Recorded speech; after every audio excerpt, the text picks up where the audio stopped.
شعر نمبر 5۔ تماشا سوز ہے ہر جلوہ انداز یکتائی،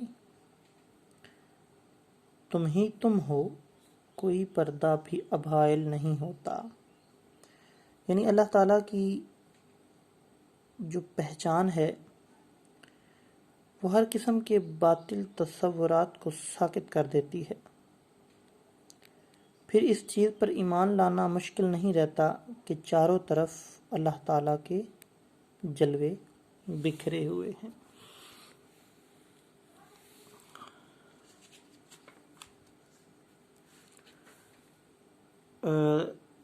عزیز طلبہ، اس شعر میں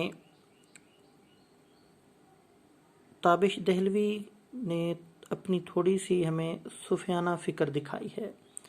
یعنی وہ کہہ رہے ہیں کہ اس دنیا میں ہر طرف اللہ تعالیٰ کے ہی جلوے بکھرے پڑے ہیں اور انہی کی مدد سے اللہ تعالیٰ کو پہچانا جا سکتا ہے۔ یعنی یہ شعر حقیقت پر مبنی ہے۔ خوبصورت شعر خواجہ میر درد کا، جگ میں آ کر ادھر ادھر دیکھا تو ہی نظر آیا جدھر دیکھا۔ تو کائنات میں جتنے بھی قدرت کے مظاہر ہیں ان کے پیچھے اللہ تعالیٰ کی ذات ہی جلوہ فرما دکھائی دیتی ہے۔ اللہ تعالیٰ کی ذات چونکہ وحدہ لا شریک ہے، تمام تر تعریفیں اسی کے لیے ہیں۔ جس طرح وہ ذات وحدہ لا شریک ہے، اسی طرح اس ذات کی بنائی ہوئی تخلیقات جو ہیں وہ بھی بے مثل ہیں۔ اگر اس حقیقت سے انسان دیکھے، حقیقت کی نگاہ سے انسان دیکھے، انسان پہچاننے کی کوشش کرے تو ہر طرف قدرت کے جلوے دکھائی دے رہے ہیں۔ جیسا کہ ہم بارہا میں پڑھ چکے ہیں، سورج کا وقت پر طلوع ہونا، وقت پر غروب ہونا، وقت پر بارشوں کا برسنا، کبھی سردی کا ہونا، گرمی کا ہونا، یہ ساری جو چیزیں ہیں یہ اس بات کی دلیل ہیں کہ اللہ تعالیٰ کی ذات موجود ہے۔ یعنی اللہ تعالیٰ کی ذات کو اگر ہمیں پہچاننا ہے تو پھر اس ذات کے لیے دل میں محبت کا ہونا بھی ضروری ہے۔ یہ تبھی ممکن ہو سکتا ہے کہ ہم اللہ تعالیٰ کی ذات کو پہچان سکتے ہیں، اور انسان کو جس چیز کی طلب ہوتی ہے انسان اسی چیز کو پا سکتا ہے، وہی چیز انسان کو حاصل ہوتی ہے۔ تو یہاں پر بھی خوبصورت انداز میں ظاہر کی آنکھ سے نہ تماشا کرے کوئی، ہو دیکھنا تو دیدہ دل وا کرے کرے۔ یعنی اب ظاہر طور پر نہیں، اگر آپ کو اللہ تعالیٰ کی ذات کو پہچاننا ہے تو پھر اس ذات کی اپنے دل میں محبت پیدا کریں، آپ کو ہر طرف اللہ ہی اللہ نظر آئے گا، اس کے جلوے ملیں گے۔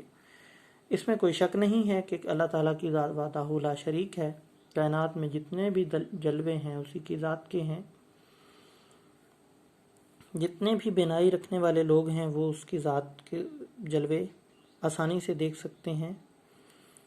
دراصل یہاں پر جو فلسفہ بیان کیا گیا ہے وہ وحدت الشہود ہے، یعنی کائنات میں موجود ہر چیز اس بات کی گواہی دے رہی ہے کہ اللہ تعالیٰ کی ذات موجود ہے، اور اگر انسان اللہ تعالیٰ کی ذات کو پانا چاہتا ہے، پہچاننا چاہتا ہے، تو پھر اسے چاہیے کہ وہ فطرت کے مظاہر کا بخوبی مشاہدہ کرے، اسے اللہ تعالیٰ کی ذات مل جائے گی۔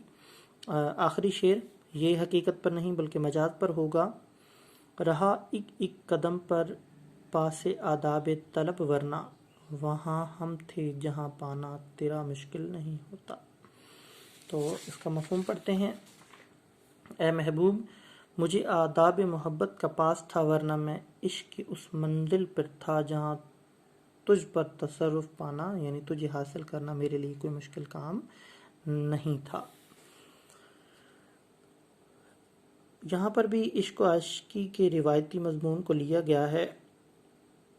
شاعر کے نزدیک عشق اور محبت کے آداب کی پاسداری ہی عاشق کا اولین فرض ہے۔ اگر عاشق سچی محبت رکھتا ہے، اس کے دل میں سچی خواہش ہے، خلوص ہے کہ وہ اپنے محبوب کو پا لینا چاہتا ہے، تو پھر اسے محبت کے آداب بجا لانے پڑیں گے، تبھی وہ کامیاب ہو سکتا ہے۔ لیکن اس کے لیے، اس راستے پہ چلنے کے لیے اسے حوصلے کی ضرورت ہے، آداب کی ضرورت ہے، صبر کی ضرورت ہے۔ آداب عشق کی پاسداری کے بغیر کوئی بھی عاشق عاشق کہلانے کا حقدار ہی نہیں ہے۔ تو اس شعر میں بھی ایسے ہی شاعر کی عاشق کی نمائندگی کی گئی ہے کہ محبوب کا وصال جو حاصل ہو گیا تھا، لیکن آداب طلب نے اسے خواہش کے اظہار سے روکے رکھا۔ یعنی محبوب کو تو اس نے پا لیا تھا، لیکن کچھ آداب ضروری تھے جس کی وجہ سے وہ خاموش رہا۔ تو شعر حوالے کا، خاموش اے دل بھری محفل میں چلانا نہیں اچھا، ادب پہلا کرینہ ہے محبت کے کرینوں میں۔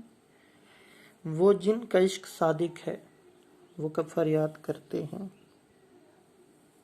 لبوں پر مہر خاموشی دلوں میں یاد کرتے ہیں۔ یعنی جو سچے عاشق ہوتے ہیں وہ صرف اور صرف دل ہی دل میں اظہار کرتے ہیں، باقی وہ دیدار اس طرح سے اس کا اظہار نہیں کر سکتے کہ جیسے کرنا چاہیے۔ کیونکہ ادب ضروری ہے، اس بات کا خیال رکھنا ضروری ہے کہ کہیں ان کے اظہار سے ان کے محبوب کی رسوائی نہ ہو، کہیں لوگوں میں اس کی بدنامی نہ ہو جائے، اس چیز کا خیال رکھنا بہت ضروری ہے۔ اگر عاشق اس چیز کا خیال نہیں رکھے گا تو پھر وہ اس کی محبت کا اہل بھی نہیں ہے اور اس کو سچی محبت بھی نہیں ہے۔